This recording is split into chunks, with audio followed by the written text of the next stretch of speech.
Welcome, class. Today, we're going to talk about guidelines for writing a business plan. This is session 10, and the subject is business plan, laws, taxation, and integrated project. So, what we're going to talk about today in this session is guidelines for writing a business plan. Number two, do's and don'ts. And number three is appendix and related documents. Now, guidelines for writing a business plan.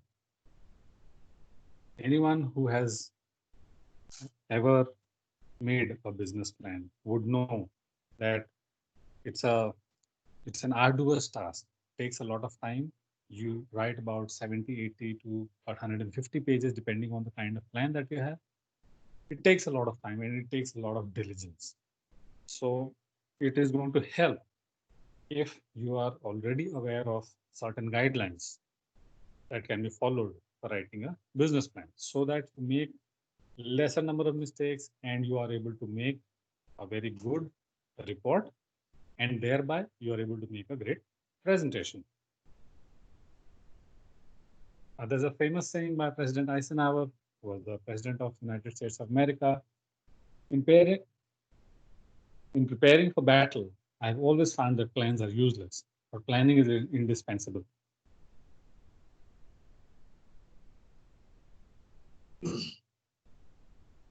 What actually happens is that what we are saying over here, what we want to illustrate is that, no matter how many plans do you make, when the war actually happens, all the plans look like they were useless. But then having gotten into the act of planning is what actually helps you to handle the unforeseen situations. When you are making a business plan, when you start business, you may feel that whatever plans we made, none of them are valid or is not making any sense.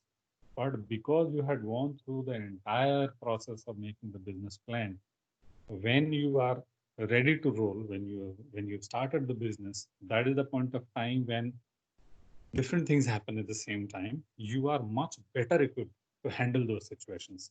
That is what uh, President Eisenhower tried to illustrate through this quote.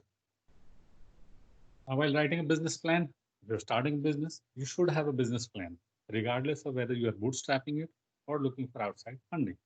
I mean, what we're saying is that bootstrapping is when you are doing a business using your own resources. Very individually, you have very less resources. So you're using your own money and you're borrowing from your parents and your brothers and sisters. And with the least amount of, with the whatever available money you have, you're starting a business. That's what is called bootstrapping. So whether you are using your own money or you're looking for outside funding, in either case, you have to have a business plan. And the best sorts of business plans, they tell a clear story, what the company plans to do and how it will do it. Now, there's a critical thing which everyone should know, and that is that given the high failure rate of startups in the first year, a business plan helps to safely test the feasibility of a business and spot flaws, set aside unrealistic projections, and identify and analyze the competition. Now, a high failure rate of startups, the average that goes in the world is 1 out of 10,000 startups. They are able to survive through the first year. The rest, 9,999, they fail. So therefore, if you do make a business plan, it will help you, because making a business plan is a very long process where you have to do your researches, talk to people, understand the product, understand the consumers, what do they want, what are the problems, how can you solve them. So a business plan helps to safely test the feasibility of your product or the service. And it also helps in, spotting the flaws, if there are any, in your product or in your planning or your supply chain or anything else. It also will help you to detect all those unrealistic projections. You come up with projections, and when you start doing your calculations and doing the due diligence, you'll realize that some of the projections are unrealistic, maybe too high or too less. When you're writing a business plan, it also helps you to identify and analyze the competition. Now, without identifying and analyzing the competition, you would not know who are you going to fight with when you are launching yourself in the market. Now, business plan does not need to be complicated. It should be simple, but then it it should be able to convince the readers that you have a realistic handle on why and how your business will be a success. So even if you try to keep your business plan very simple, you still have the responsibility to give the impression to the readers in clear terms that you know why the business will be a success and how it will be a success. Okay, to get you moving in the right direction, here's a guide on how to write a business plan. There are certain things to remember when writing the business plan. You must know the audience. You should know who you are talking to. It could be bankers, it could be angel investors, it could be venture capitalists. Now, these three people have different things in their mind, and their behavior is very different, and their expectations are very different. Their choices are different. So, therefore, you should know the audience, and accordingly, you should prepare the business plan. Second, use a professional and objective business style. This is serious business that we're talking about. And therefore, you must use a professional and objective business style. It should be conservative, it should be low key, it should not be over the top. It should not be very slick and with a lot of bling and things like that. Save that for your advertisement material, etc., to impress the consumers. Use factual information to improve your statements, to prove your statements. So whatever statements you make, they have to be proved using factual information. Without facts, you cannot pass statements. Use easy to read charts and graphs. So if you have done your due diligence, you've done a lot of research, you have a lot of data, the data should be presented in terms of charts and graphs, simple charts and graphs, which is very easy to read, very easy to understand, even by a layperson, even by a layman. And keep all the sections well organized and easy to navigate. So people should very easily be able to, if they want to go to the financial section or to the HR section or to the operations plan or to the marketing plan, whatever, they should be, the reader should be very easily, they should be able to navigate through your business plan and go to the section which they want to. So there's a list of do's and don'ts, things which have to be kept in mind and things which should not be ignored, and some things which should not be done at all. Those are the do's and don'ts. So I've compiled these do's and don'ts as per the uh, various aspects of our business. So these key areas are first is self or internal, something which is related to you or your team. Second is research. Third is consumer. Fourth is competition. Fifth is USP, which is unique selling proposition. Risks, financials, operations, business plan report, and presentation. So what are the things to be done and what are the things that you should not do at all in these areas? That's how the content has been planned for you. So we talk about the first one, which is self or internal. Be flexible, meaning to say always be ready to make changes to your business plan. You can't be married to your idea or to the plan. If you come across certain information, if you get some kind of feedback, make those changes. You can't be rigid about it. So make changes. You should be ready to make changes to your business plan.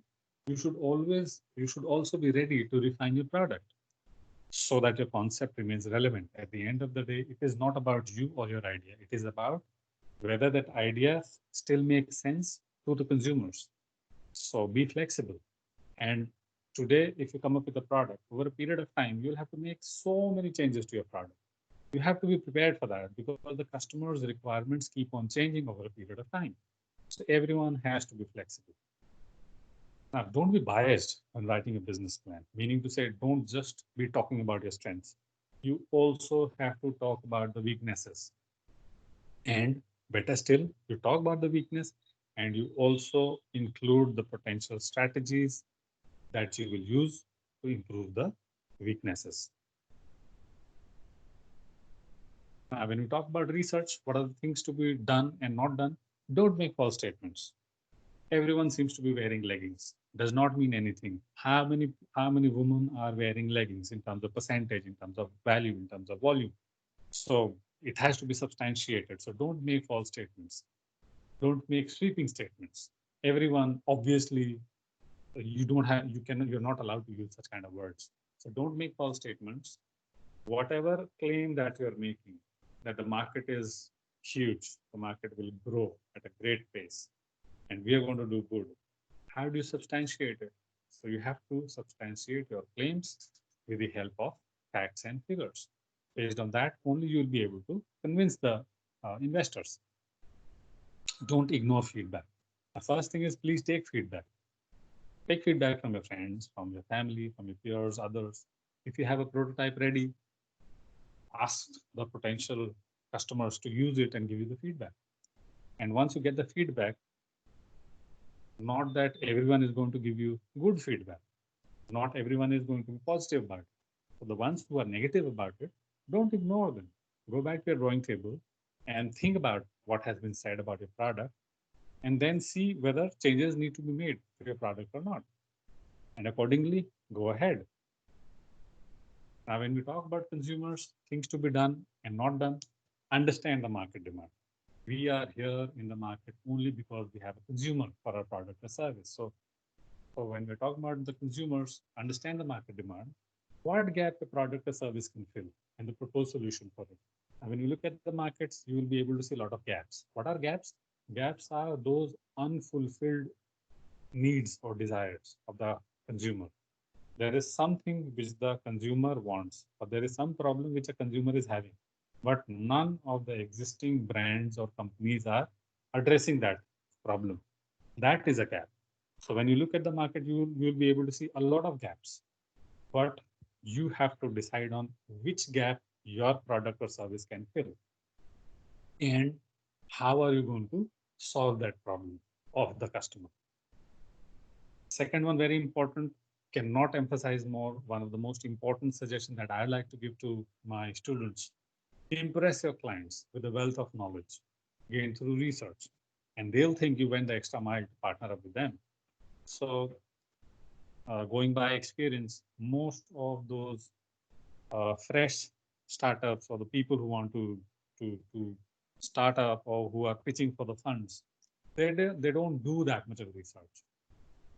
If you spend a significant amount of time in the research, primary research as well as secondary research, and if you also use mathematical models and simulation techniques to prove your point, it is going to reveal, it is going to impress your clients, and the clients will feel that you have gone an extra mile vis-a-vis the other people who are pitching for funds. So if you are able to impress your clients, the chances of you getting the funds is going to be higher. Now we are going to talk about competition. Competition is, no one wants competition. No one likes competition, and vice versa. Now the things to do and not to do. Do know who your competitors are. Without knowing your competitors, you can't be entering the markets. Be factual when mentioning your competition. Who are your competitors? How large are they? What are their rankings? How much market share do they have? Be factual about it. And then make efforts and differentiate your business idea from theirs. You have to be different from others. Otherwise, for you to exist in the market is going to be very difficult. Don't discount your competitors. We have come up with a great idea, a great product. All the existing competitors, they are nothing in compared to our product or service. We are going to be absolutely great. Please don't do that. You cannot discount your competitors. They're not there for no reason. They're there and they're successful is because they're doing things correctly. So don't discount them. And so further, you've identified them, analyzed them, examine the successful companies in your field, examine those competitors who are successful, and consider comparing your product to the success of another company. So if your competitors are doing good with certain type of products, look at them and then compare those successful products with your product, and reveal and convince how your product is going to be successful in the market. Why is it going to be successful in the market?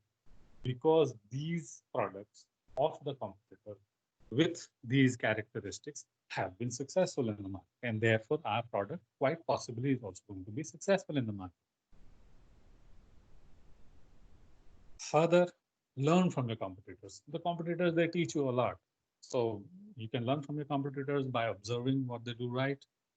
Anything that they do right, you must learn from that. And you should also focus on the areas in which they could improve. So it's like learning from the competitors' mistakes. List down in what possible ways would the competitors react to your offering, and what will be your action plan to offset them. This one is going to be a little difficult. What are the possible actions that the competitors may take up, the way they are going to react to enter the market? So all possible ways that they would react, you have to make a list of that, how they could react in number one, number two, number three, number four ways. And then you also have to, against all those ways in which the competitor can react, you have to write your action plan as to, in case a competitor reduces the price, this is what we're going to do. In case the competitor increases the discounts or increases the variety or increases the amount of money being spent on advertising and promotion, what are you going to do? So all those things which the competitors can do against you, and what are the things that you will do to counter those actions. If you've done this, it shows that you have thought about every possible angle. It also shows you're always one step ahead of the strategy, and that is what impresses the investors. Examine what your competitors do well, where they are weak, and what they are likely to do that could affect levels of competition. So you look at the strengths of the competition and also look at the weaknesses. And thirdly, you have to figure out what possible things they could do that would adversely affect the competition in the market. If they do certain things like reducing the price or uh, increasing the spend on advertising and promotion and things like that, or giving some kind of you buy one and you get one free and things like that, which is going to adversely, seriously affect the level of competition. The competition is going to become very high. What will you do in such a situation? So this is something that requires your time to ponder on and write down your counteractive strategy. And then we focus on your future success and future profits. This is something important for the investor. Offer insight into how your competition grew in comparison with your own growth plans. What we're saying here is that if there are 5 companies, 5 competitors who entered the market in the last 3 years, and they have grown by 2 times in 3 years. Now you compare that with your growth plan. Now, if you say that we plan or we will be able to grow by 1.5 times in 3 years, any investor can ask you that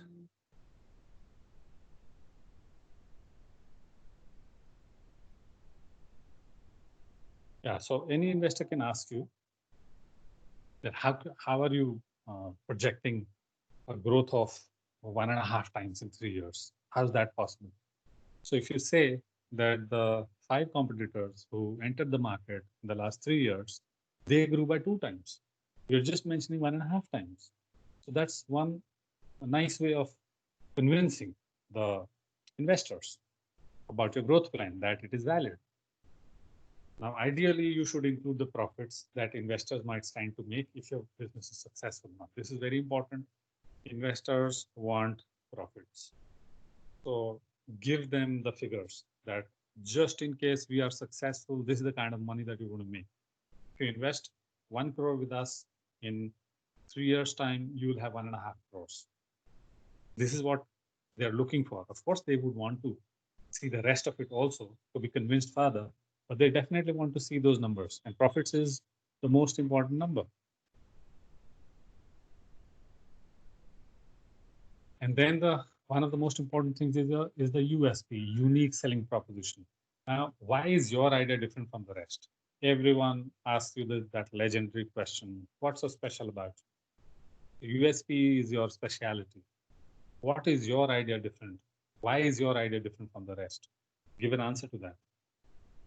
What is the sustainable competitive advantage that makes it special for the investors?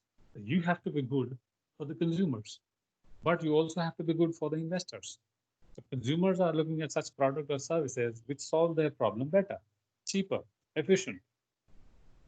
But what are the investors looking for?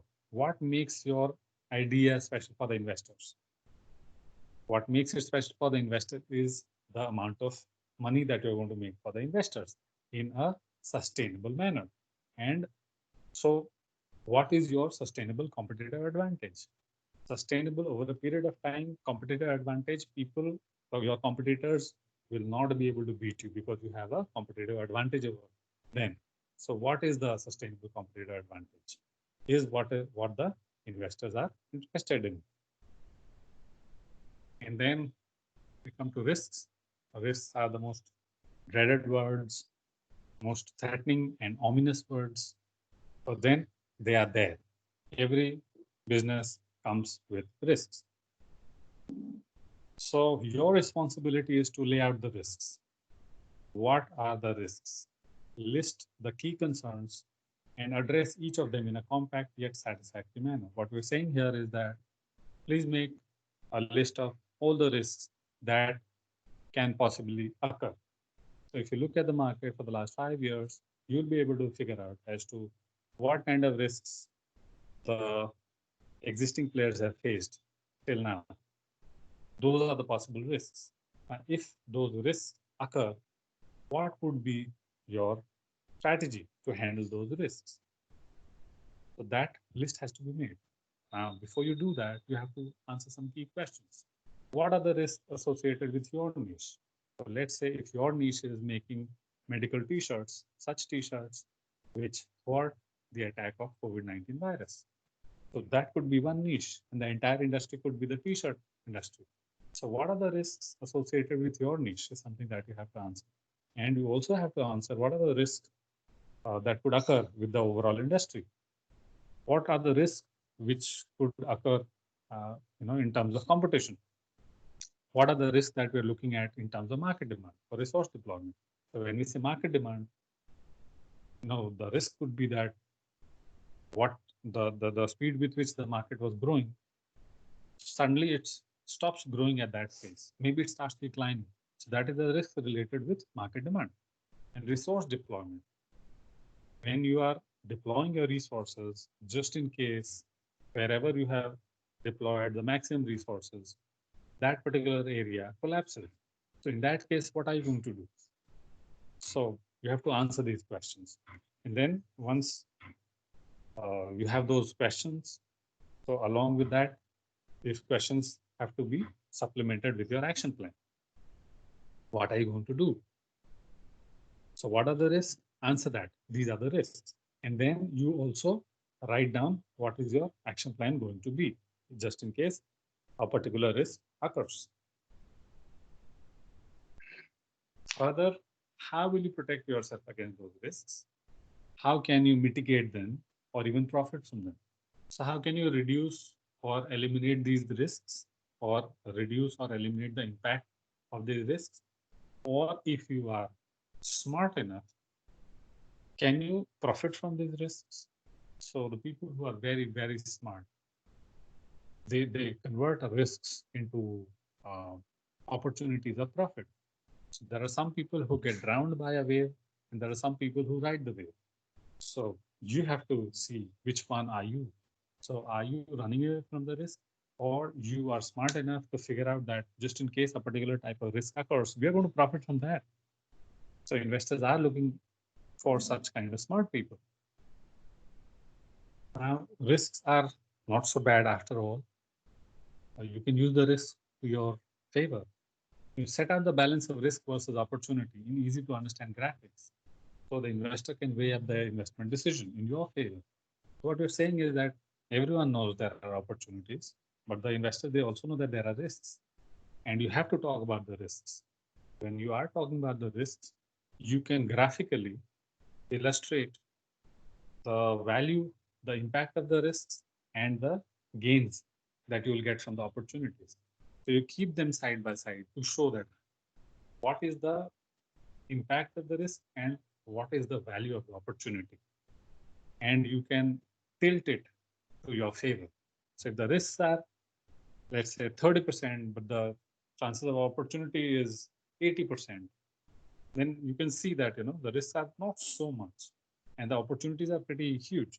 So therefore, it is going to help the investors in deciding to give you the funding. And then we come to one important area, which is financials. Everyone wants to go to this particular section and ask, how much money do you want and for what? So one thing that you should not do in financials is don't overestimate your projected income. One thing that you should do in financials is that don't overestimate your projected income. Be conservative. Financials must be realistic. Not a lot, not less. So your profits can't be a lot and your losses cannot be very less. Something like that. So be conservative. Be realistic. Best thing, you make your financials and then you can discuss it with your chartered accountant and they will help you to uh, make the financials realistic. And then we come to operations. Operations is a beautiful word. Operations is how are you going to do the business? Who's going to do a particular task and in how much time and how much money would be required for that? All the nitty-gritties and small things which help you in running the organization is operations. So be pragmatic, use your wisdom. So be realistic about timelines and resources. If something can be done in 80 days, you take at least 90 days. You in your timeline, you keep at least 10 days buffer because there could be delays. So be realistic about the timelines. If everyone is able to do it in 80 days, you say, sir, we'll take 100 days because we'll try to do it in 80 days, but we would want to keep a buffer of 20 days just in case anything goes wrong, just in case an earthquake happens, or just in case COVID-19 occurs. So anything can go wrong. So keep a buffer of at least 20 days. So that's just a thumb rule. You can instead of 80, you can take 85 or 90 or 100 days. So be realistic about the timelines and the resources. If people are able to make a T-shirt for 100 rupees, there is no guarantee that you will also be able to get it made in 100 rupees, maybe 110, 120, maybe 90. But then when you are mentioning the resources, might as well write 110. Meaning to say that because you are going to be new in the markets, the manufacturers are not going to give you great prices. Therefore, instead of 100, the market standard, uh, we will get the t-shirts made in 110 rupees. That's how the costing is going to be a little higher. Make sure your plan is actionable. Meaning to say that you made a plan and anyone sees it and says, this is not possible. How can you do it? The number of days that you've taken is very less, or the number of people that you require is very less. You will need more people, or the amount of money that you're saying is you mentioned is very less. I mean, it's not possible. How can you do it? So if you do your due diligence, look at the markets, talk to the distributors, wholesalers, other experts, you will know the industry standards, and accordingly you will be able to make a plan which is implementable, which is actionable. And like I said, always allow for unexpected delays, because delays can happen. No one can stop it. Further, don't underestimate the resources you will need. So set out exactly what resources and partnership you will realistically need to achieve the forecast growth rate. So if you are claiming or stating that we are going to achieve a growth rate of, let's say, 25%, and we are going to do 100 crores of business. If you look at the markets will tell you that to do 100 crores of business, you will need at least 50 employees, you need at least 5 managers, you will need at least let's say about 25,000 square feet of premises. You will need at least, let's say, 100 machines. If you're talking about apparel manufacturing, you will need to, source your raw material from 20 suppliers. You'll have to have a board of advisor, which would have at least 3 to 5 people, and you'll have to work with at least, 12 or 15 agent or distributors. So when you're talking about the resources, don't underestimate it. And this underestimation would only happen if you have incomplete knowledge. If your research is incomplete. And then we talk about the business plan report. You have an idea, you test it, you do your primary, secondary research, by way of which you do your financials, then you do your HR plan, you do your marketing plan, you do everything. Now you are getting down to making the business plan report, the document. So when you're doing the document, everything is in place, but then you haven't presented it the way it should be. That itself can spoil your chances of getting the funding. So some of the when you're writing the reports, it is more of a clerical stuff, or then something that cannot be ignored. So proofread your completed business plan. Imagine there are three financial statements that have to be mentioned. You mentioned just two of them. One somehow got deleted. Somehow somebody forgot to include. You cannot do that. So proofread your completed business plan, make a checklist, and put a tick mark against all those things which are there in the business plan report. So proofread your completed business plan. Don't focus too much on style. Avoid overly slick looking documents. Style and slick is something that you may use in your advertising materials and your presentation, but not here. In the report, it has to be conservative, serious, low key. Don't be ostentatious. Don't be showy. So avoid unrealistic adjectives and superlatives such as amazing, fabulous, great, incredible. Now save these for your presentation, not for your report. And don't be verbose, be brief and crisp. Meaning to say, try to explain things using least number of words without compromising on the content. So don't speak a lot to say the same thing, because it's going to be boring, it's going to be irritating, and please remember the investors, they don't have so much of time. And then you have made the business plan report. Now you have to present it. So when you're making the presentation, you can't be making some key mistakes. And there's something which you should definitely do, because at the end of the day, presentation is the final thing that is happening between you and the investors, or you and the bankers. So when you're making the presentation, some things that you have to that you should keep in mind, and those are: don't forget your rhetoric. So, the philosophy, your company's philosophy. So don't forget your rhetoric. Now, don't bore people, but then you must convey what makes you excited about your venture. What's so exciting about it? And so when we are looking at those exciting parts, you must focus on the value of the project beyond the numbers. So when you're talking about the numbers, that this is the amount of money that we are going to make, you should also talk about the value that the project is going to generate. So it could be your business is sustainable, and it's going to be good for Mother Nature, and your project is going to generate an employment for about 200 people in the villages. That's the value that we are looking at now. The investors today, they would look at the numbers. They would want, to make a lot of money, but they are also going to look at, what kind of social value it is going to generate. They would love to be a part of such kind of projects. So focus on the value also beyond the numbers, and do not hesitate from a repetition. Meaning to say that there are some things which you should repeat.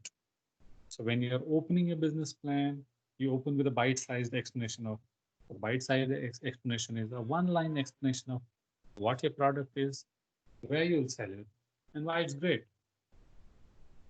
So you open the business plan presentation with this bite-sized explanation, and you also close your business plan with the same bite-sized explanation. A product is this, and this is where we're going to sell it, and this is why it's great. Thank you. Yeah, and further, to things to be kept in mind when we are making the presentation, open with a clear storyline. Why should an investor fund you? So that reason should be clearly evident in your storyline. The way you're going to make money, how you're going to solve the problems of the customers, and at what pace, what rate is the market growing, and things like that. So open up with a very clear storyline, so the investor gets interested. use sensible numbers. So if you write a number like you may have done your calculation, and then ultimately the numbers that you get, they may be, not rounded figures. So if you give a figure of, your growth, let's say your turnover in 1 year is going to be, 4,672,591 rupees. You cannot write that, because how can you be so accurate? So instead of that, you use a rounded figure of rupees 4.7 million, because these are estimates. And of course, speak according to the audience. We discussed this earlier also, that when you're making a presentation, please find out whether you're going to make the presentation to the bankers or to the angel investors or venture capitalists, because each of these audience have a different way of looking at a presentation. And then there are other important things to remember. Some of the minor things, though not of their impacts are not so high, but then um, it helps to remember those things and include those in the business plan. So we're going to stop here for a pit stop, and we'll continue in the second half, where we'll discuss about the other important things to remember.